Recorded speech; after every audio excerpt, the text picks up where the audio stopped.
سادتي سيداتي، أسعد الله مساءكم أينما كنتم بكل خير. نشرة الأخبار نقدمها لكم من تلفزيون الدولة إريتريا، نستهلها كالعادة بالعناوين.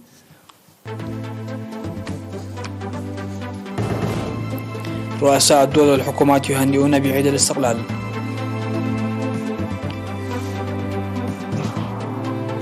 الاحتفال بالذكرى 31 للاستقلال في ساوى.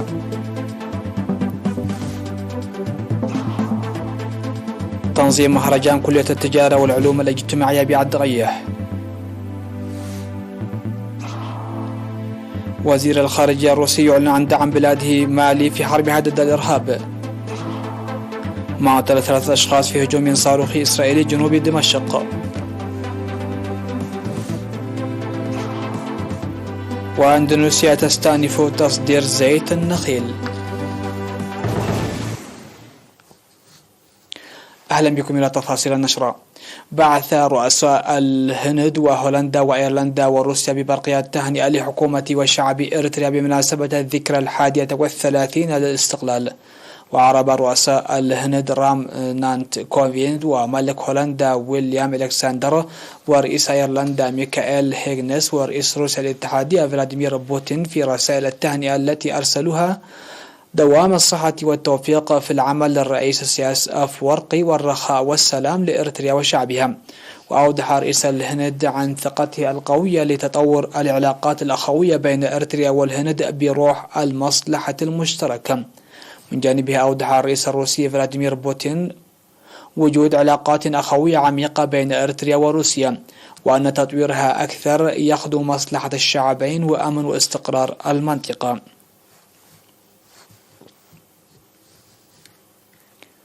احتفل إقليم شمال البحر الأحمر يوم 20 من مايو بالذكرى 31 لاستقلال البلاد تحت شعار خيارنا المستقل عزتنا.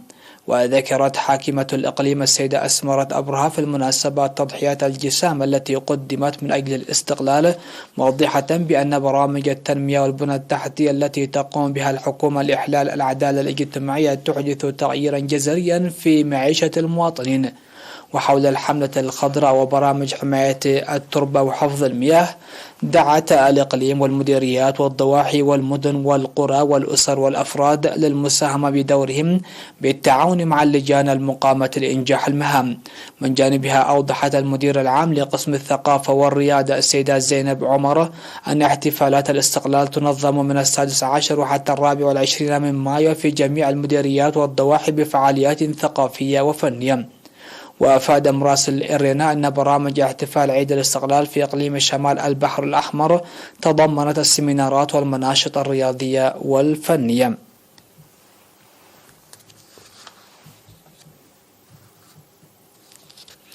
احتفلت ساوى في 22 من مايو بالذكرى 31 لاستقلال تحت شعار خيارنا المستقل عزتنا. وحفلت المناسبة الجليلة التي حضرها قائد المركز الوطني لقوات الدفاع اللواء رمضان عثمان أولياء بعرض المارشات الطلابية ومسابقات رياضية وفقرات ثقافية وفنية. وقال العقيد دبساي جيدي قائد مركز التدريب للخدمة الوطنية، قال أن ذكرى الاستقلال هي مناسبة عظيمة نجدد فيها عهدنا لتنفيذ أمانة الشهداء إلى جانب مساعينا الحثيثة الجارية في مجالات أخرى، موضحا أهمية العمل المنسق لإنجاح العمل المنظم بهدف تفعيل الرؤى الوطنية. في الختام وزعت الجوائز على الفائزين في المسابقات الرياضية المنتظمة. وأفاد مراسل إرينا مشاركة أعضاء الخدمة الوطنية والمشرفين على الطلاب وخريجي الدفعة 34 من طلاب المدارس المهنية، وكذلك منتسبي الدورة 13 من طلاب مركز التدريب المهني.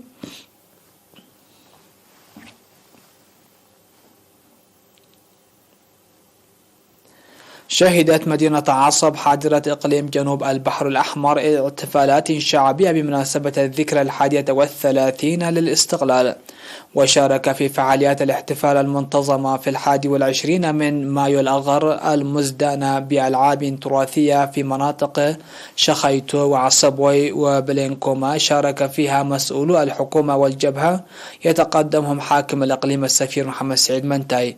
وقال مدراء الضاحيات الثلاث إن المواطنين يحتفلون ب24 من مايو العظيم رأس الأعياد الوطنية بحفاوة كبيرة، وأن القيم الشعبية جزء لا يتجزأ من تلك الفعاليات الاستقلالية، معبرين عن تهنئاتهم الحارة للشعب الإريتري وقوات الدفاع. في غضون ذلك اختتمت المسابقات الأكاديمية المنتظمة بين الطلاب والشباب العامل بمناسبة ذكرى الاستقلال 31 في 20 من مايو. وأفاد مراسل إرنا بتنظيم فعاليات مماثلة في مناطق ومديريات الإقليم الأخرى. احتضن مسرح أسمرة في 21 من مايو فعاليات ثقافية وفنية بمناسبة الذكرى 31 للاستقلال، واشتملت الفعاليات التي بثت على الهواء مباشرة عبر الفضائية الإريترية اشتملت على ألحان غنائية ودراما تمجد وتبرز الاستعمار البغيض وتصدي الشعب الإريتري، فيما استحوذت الدراما لا للاستعمار الجانب الأكبر من تلك الفعاليات. وأوضح مؤلف ومخرج الدراما الفنان إفريم كحساي أن الهدف الرئيسي من البرنامج هو توثيق التاريخ ونقله إلى الأجيال المتعاقبة بشكل فني وسردي، معبرا عن تهنئته الحارة للشعب الإريتري وقوات الدفاع الباسلة. وذكر الفنان أول سعيد فعالية وروعة الفقرات الفنية والثقافية المقدمة، مشيرا إلى أن الاستقلال هو الروح، لذلك نجدد العهد في 24 من مايو الأغر لبناء وطني مزدهر ومستقر وضمان السيادة.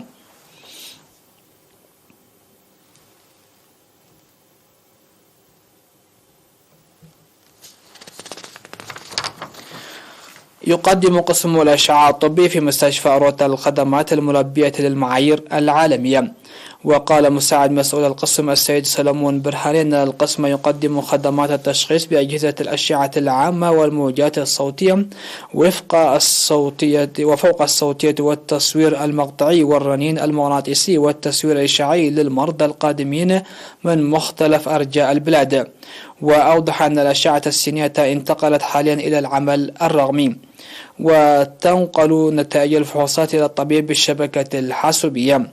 ويعمل جهاز التصوير الإشعاعي المتطور لكشف أورام الجسم بدقة عالية.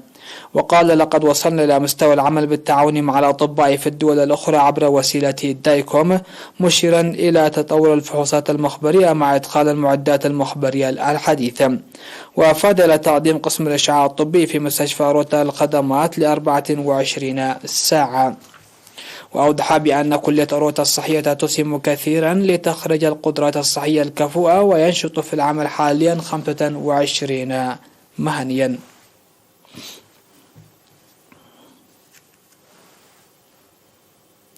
انتظم مهرجان كلية التجارة والعلوم الاجتماعية في الفترة من 16 وحتى 19 من مايو بحفاوة كبيرة. وشهدت فعاليات المهرجان التي عكست أنشطة 11 مجالا على مسابقات معلومات عامة وألحان غنائية وأنشطة رياضية وفنية، وكذلك عرض الزي التقليدي وغيرها من الفقرات الرائعة. وقال مدير شؤون الطلاب الدكتور ولدة سعيد ولد أن المسابقات المنتظمة إلى جانب التعليم الأكاديمي اتسمت بإيجابيات فعالة ساهمت في توسيع معارف الطلاب بطرق سهلة وعكست وفتشت قدرات ميول الطلاب. وذكر مسؤول شؤون الطلاب الدكتور أمينة ولدة أهداف وأهمية المهرجان، مشيدا بالمساهمين لإنجاح فعاليات المهرجان. وفي الختام وزعت الكؤوس والميداليات على الفائزين. مشاهدينا فاصل ومن ثم نعود لمتابعة الأنباء على الصعيد العالمي.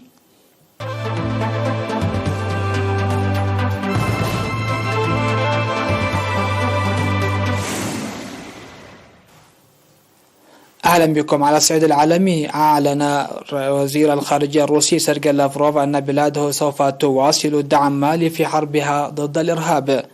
واعتبر وزير الخارجية الروسي سيرجي لافروف خلال مؤتمر صحفي تلا استقباله في موسكو نظيره المالي عبد الله ديوب بأن استياء فرنسا من سعي السلطات المالية للحصول على الدعم من قوات أمن أجنبية هو ليس سوى تعبير عن ذهنية استعمارية لفرنسا ودول أخرى أوروبية في مالي. هذا وقررت باريس في فبراير الانسحاب عسكريا من مالي وسط ظروف أمنية متدهورة وعلى خلفية توتر بين فرنسا والمجلس العسكري الحاكم. أعلنت وزارة الدفاع السورية عن معتقل 3 أشخاص في عدوان إسرائيلي انطلق من مرتفعات الجولان واستهدف بعض النقاط جنوب العاصمة دمشق، وتسبب أيضا في بعض الخسائر المادية. وكان التلفزيون السوري قال في وقت سابق أن الدفاعات الجوية السورية أسقطت عددا من الصواريخ في ريف العاصمة دمشق. من جهته أفاد المرصد السوري لحقوق الإنسان بمعتقل 3 ضباط وإصابة 4 آخرين من طواقم الدفاعات الجوية التابعة للنظام من جراء القصف الإسرائيلي الذي استهدف مواقع عسكرية ومستودعات لميليشيات إيران بمحيط العاصمة دمشق. وبحسب المرصد فإن النيران اشتعلت ضمن المواقع التابعة للميليشيات بمحيط مطار دمشق الدولي، حيث شوهدت سيارات الإسعاف وهي تهرع إلى الأماكن المستهدفة.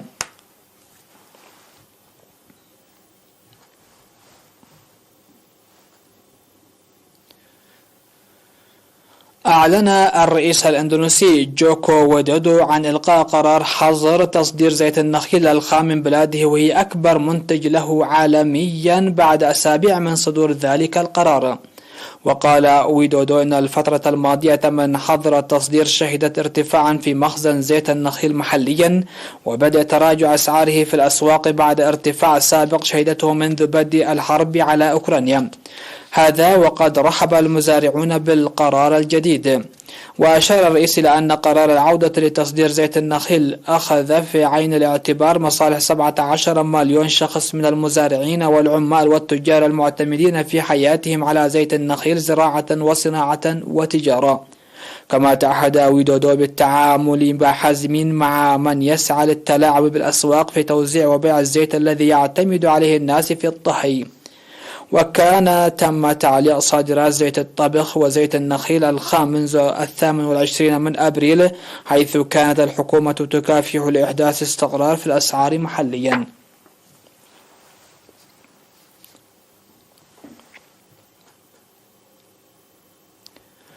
شهدت مناطق جنوبي البرازيل حالة من الصقيع والجليد تركزت معظمها في ولاية سانتا كاتارينا وأجزاء من ريو غراندي دو سول، حسب ما أفادت وكالة بلومبيرغ للأنباء.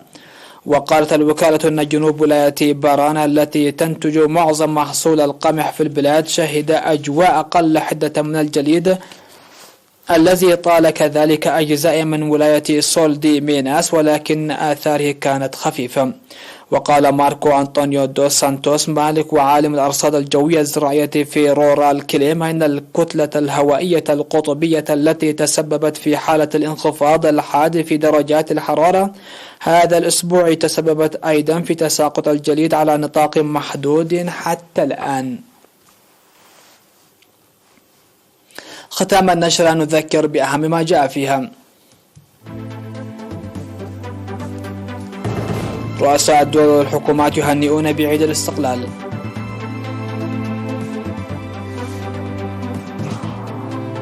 الاحتفال بالذكرى 31 للاستقلال في ساوا.